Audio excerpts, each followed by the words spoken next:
Olá, boa noite. Seja bem-vindo ao ND, que hoje vai falar sobre games na educação. E sobre este assunto tão importante, eu converso hoje com o mestre em educação, professor Renato Fares Calil.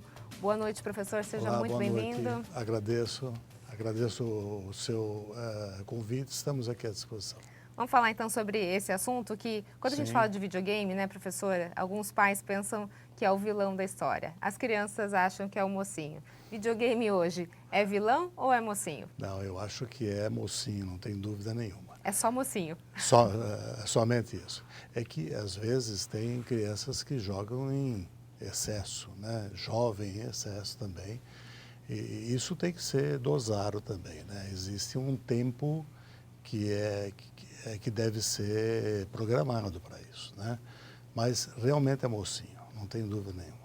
Agora, como é que a gente pode usar, então, hoje, os games dentro da educação, do processo educacional? Não só aquele videogame para se passar o tempo, né? Sim, que não tem nenhum cunho educativo, que, na verdade, não traz nada, às vezes traz até algumas noções de violência, enfim. Como trazer essa gana que os adolescentes e as crianças têm pelo videogame, trazer na área da educação? Ok. Ocorre que o videogame proporciona à criança um certo protagonismo no game. Quer dizer, a criança pode, logicamente, ser criativo, ser protagonista do seu próprio jogo. Existe possibilidade dela ser empreendedora em termos dela estar conhecendo toda a parte virtual do próprio game. Então, o game traz realmente questões muito importantes para serem realmente adicionadas à educação. Aquele processo, eu falo antigo, mas que infelizmente ainda acontece na grande parte das escolas, né? Que é o professor, detentor do conhecimento, a criança sentada na cadeira, lá esperando os 50 minutos de aula, escrevendo o que está na lousa, fecha o seu caderninho e vai embora. A gente precisa pensar na educação de uma forma diferenciada, né? Onde a criança participa dessa e haja essa troca de conhecimento, né? Não é só a recepção do conhecimento. Mas eu acho que tem que haver uma troca entre a criança e o professor, a criança e o seu colega. E isso o game ajuda? Perfeito, Roberta. O game ajuda, principalmente que hoje em dia nós temos uma mobilidade bastante grande em relação a isso. Você tem os jogos online, onde isso são jogados com várias pessoas e até com várias partes do mundo ao mesmo tempo. Então, existe toda aí uma questão de um jogo em equipe. Esse jogo em equipe realmente traz um relacionamento com outras culturas, com outra língua. Isso é muito importante. E quando você coloca isso na própria educação e constrói uma plataforma para que o game faça parte do próprio conteúdo, de você passar aquele conteúdo que é necessário para a formação do aluno. Porém, com uma dose de diversão, com uma dose de game, isso é muito significativo. O aluno passa a ser protagonista e não mero assistente, né? Espectador, exatamente. Então, essa eu acho que é a grande mudança que a educação precisa realmente fazer. Agora, hoje, professor, o senhor como um defensor da educação, né, mestre em educação, a gente pode dizer que as nossas escolas, elas estão obsoletas, elas têm uma certa aversão à tecnologia ainda? Elas estão utilizando a tecnologia para poder divulgar o conhecimento para o aluno, né? Mas ela não está preparada para fazer desse aluno protagonista. Só do A para o B, né? Não do A para o B, do B para o A, né? Exatamente. E é isso que nós temos que realmente inserir, ter o aluno em plataformas, e aí eu acho que é o grande investimento que as escolas teriam que estar realmente fazendo, plataformas que tornem muito mais atrativa a participação do aluno na aula. Então, se a gente for falar em termos práticos, professor, o que que os games, que habilidades os games podem trazer para as crianças e para os adolescentes? Então, os games podem trazer, e logicamente inserido na própria educação, os games trazem criatividade, né? trazem proatividade do aluno. O aluno ele realmente reage a todos aqueles estímulos que vão ser provocados pelo próprio game, e trabalho em equipe, né? Criatividade. Então você consegue construir o conhecimento, o aluno consegue construir o seu conhecimento, né? Ele consegue buscar o seu conhecimento através da educação com a aplicação dos games. Competitividade é uma das coisas que o game também traz e que, se Sim, não for bem trabalhada, pode ser um prejuízo para a criança? sim, a competitividade ela é bastante importante e, como você bem disse, ela deve ser muito bem trabalhada para isso, mas ela é um diferencial, sim. Nós temos metodologia onde nós temos a gamificação inserida nessa própria metodologia, onde o aluno ele vai dentro de uma plataforma já previamente preparada para isso, planejada para isso, ele vai adquirindo fases ao longo do seu aprendizado. É o conteúdo mais a gamificação, e ele pode até ganhar a moeda virtual que a gente fala, desde que ele atinja determinadas fases. Isso, logicamente, incentiva um aluno a realmente atingir etapas do seu aprendizado, né? Então, isso daí é muito bom, no sentido dele estar conseguindo resultados. O senhor tem uma escola, né, que ensina as crianças e adolescentes a fazerem aplicativos e games, não só a jogar, mas a participar da construção deles. Isso, E a partir de que idade uma criança já tem condições de ser a protagonista do a seu conhecimento protagonista. nesse sentido da criação dos games? Perfeito. A partir de 7 anos, que ela consiga, pelo menos, ler de forma razoável, né, alguma coisa, dos 7 anos até 16 anos. Então, a escola, ela dá esse aprendizado para construir games, né, para construir também, além de games, aplicativos, que hoje em dia está muito divulgado e muito sendo até utilizado. O mundo maker também, né?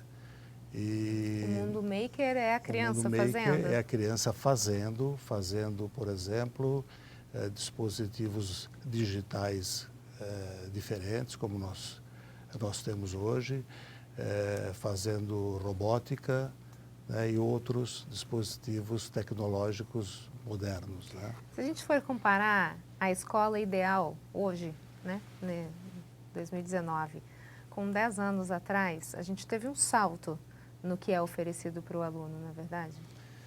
Tivemos um salto, sim, utilizando a tecnologia, mas utilizando a tecnologia no sentido de estar facilitando o professor para ele passar o conhecimento.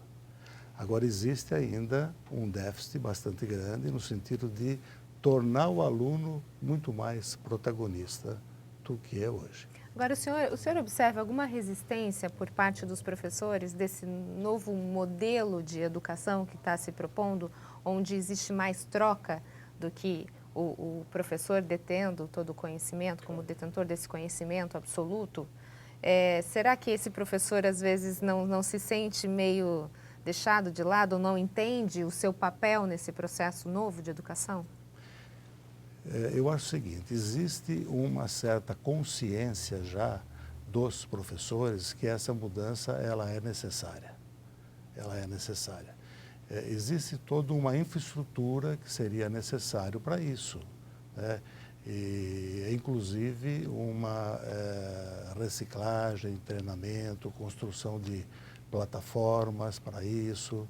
Então, tem uma infraestrutura que tem que ser montada para isso, que tem que ser implantada, tá?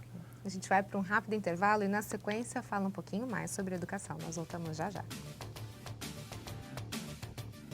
O ND está de volta. O nosso assunto de hoje são os games e a educação. E sobre isso eu converso com o mestre em educação, professor Renato Fares Calil.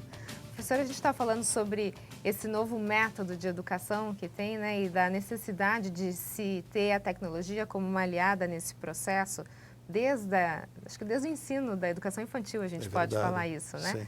E a gente está vivendo uma geração completamente diferente, né? As crianças, elas nascem e acho que no momento que elas saem da barriga da mãe, elas já estão ali com o dedinho no celular, né? Não precisa ensinar muito, elas aprendem sozinhas. E existe essa discrepância, acho que muito grande entre as gerações, né? Em termos de tecnologia. Hoje, muitos pais têm uma dificuldade grande em relação a seus filhos que não saem da frente do computador, da frente dos jogos.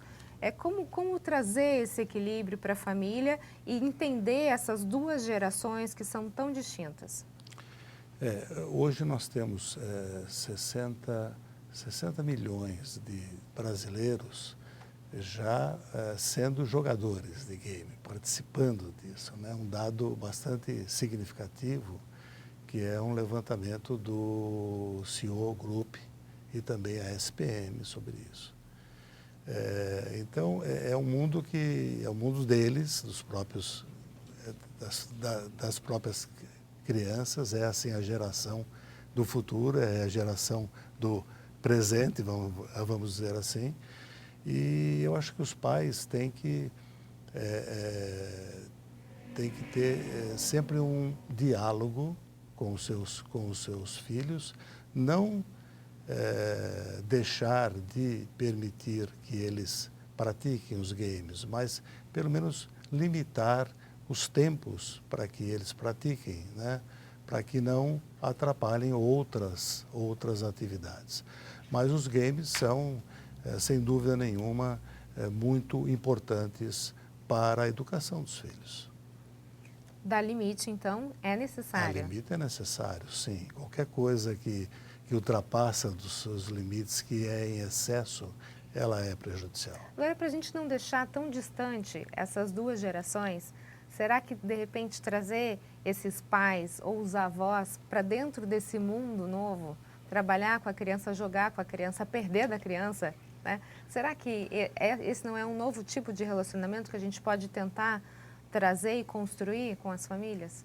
Sim, eu concordo plenamente com você. Eu acho que isso traz uma proximidade maior entre os pais, entre os próprios avós e os seus filhos, os seus netos, né? Eu acho que isso é bastante importante. Eu tenho conhecimento de um caso lá na Argentina, onde uma avó não conseguia ter uma conversa com o seu neto, que era muito fechado, e ela, através do próprio game, ela conseguiu se aproximar, aprendeu a jogar o game e começou a ter um outro relacionamento com o seu neto. Porque se a gente não cuidar, né, professor, assim, a tecnologia também, ela acaba encapsulando a criança, né? Ela pode ficar numa bolha, não ter esse relacionamento interpessoal, sim, né, com as pessoas. Verdade. E tem faltado muito isso, eu acho. Essa questão do equilíbrio entre a tecnologia e os relacionamentos, né? Se você está muito na tecnologia, você perde esse contato. E eu acho que esse equilíbrio é o que vai trazer uma sociedade sã, que hoje a gente está bem longe de alcançar, né? Sim, é verdade, Roberta. Eu acho que esse equilíbrio tem que haver. Eu acho que os pais e os avós, mesmo sendo uma geração ou duas antes, eles têm que também começar vamos dizer, a participar desse mundo geek da própria, né? Não de forma talvez muito integral, mas sempre participar, para estar mais perto dos jovens. Voltando no nosso assunto, que é a questão da educação, dos games na educação, a gente tem games, professor, apropriados já para desenvolver? Quais seriam, assim, plataformas ou aplicativos específicos para uma educação infantil, para um Fundamental 1, Fundamental 2, ensino médio, talvez? A gente tem essa diferença entre os games? Nós temos, logicamente, que os games eles são confeccionados, os games educacionais, eles são confeccionados em função, logicamente, de faixas etárias, né? Nós trabalhamos com 5 mundos, praticamente. Primeiro é o mundo da lógica e matemática, que nós falamos.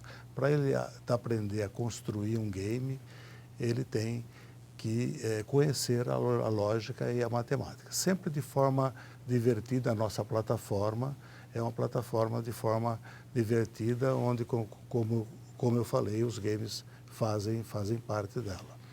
Depois tem os outros mundos, que é o mundo maker, que é o mundo app, que é o mundo... Então, os próprios alunos, as próprias crianças, a partir de 7 anos até 16 anos, elas devem não só operar os games, não só jogar, mas sim ela deve procurar construir um game. Eu acho que esse é um ponto importante para realmente inserir as crianças e os jovens, para que eles tenham, vamos dizer assim, uma fluência digital, né? Esse era um assunto de alguém muito nerd antigamente, né? Hoje uma criança consegue fazer isso? Sim, consegue, tranquilamente. A criança consegue se desenvolver muito nisso. Nós temos lá crianças com 7 anos, 8 anos, que já entram e deixam a gente realmente admirado de como ela tem essa fluência digital e consegue atingir rapidamente etapas diferentes do próprio aprendizado. E a gente vai para um rápido intervalo e na sequência a gente fala um pouquinho mais sobre os games e a educação. Nós voltamos já já. O ND está de volta e o nosso assunto de hoje são os games na educação e sobre isso eu converso com o mestre em educação, professor Renato Fares Calil. Professor, a gente está falando sobre a importância da tecnologia, né, aliada nessa questão e como é importante a gente ter um novo modelo de educação onde os games eles estejam inseridos nisso, né? Existem países que já se utilizam disso na grade curricular?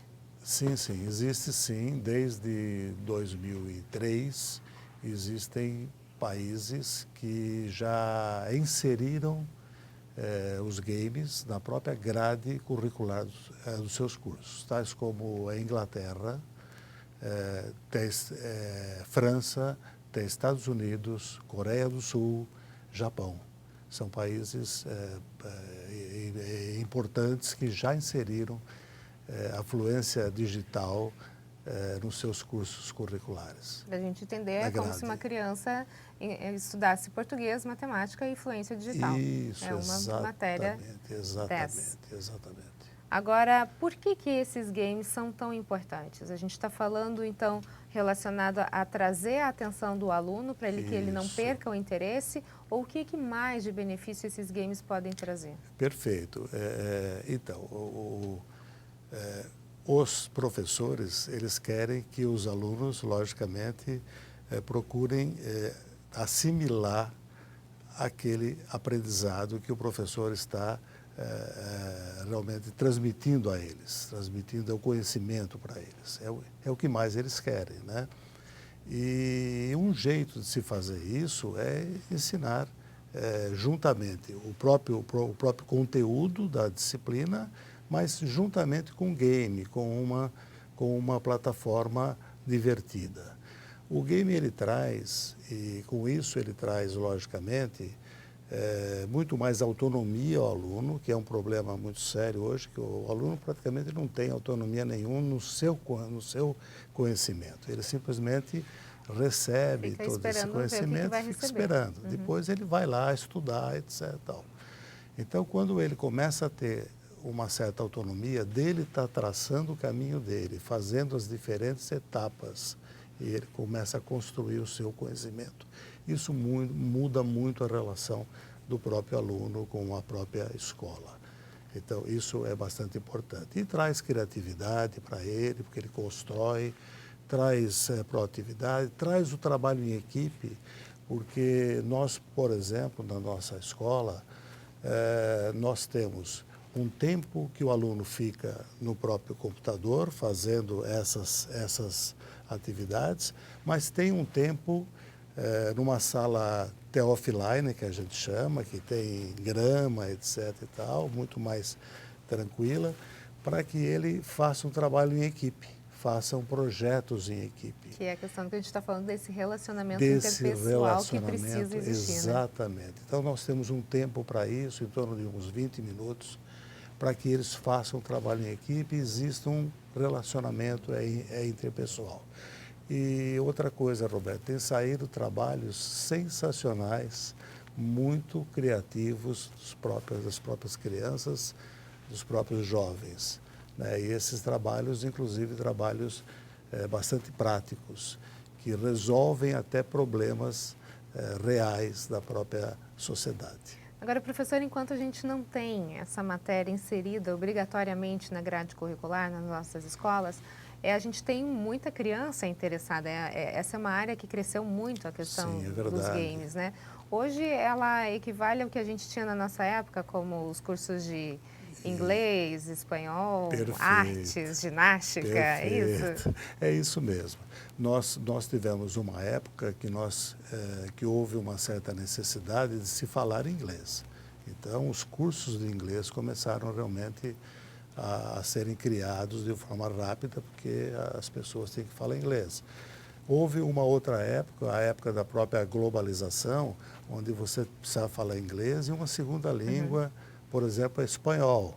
Então, houve todo um movimento para isso. O chinês, né?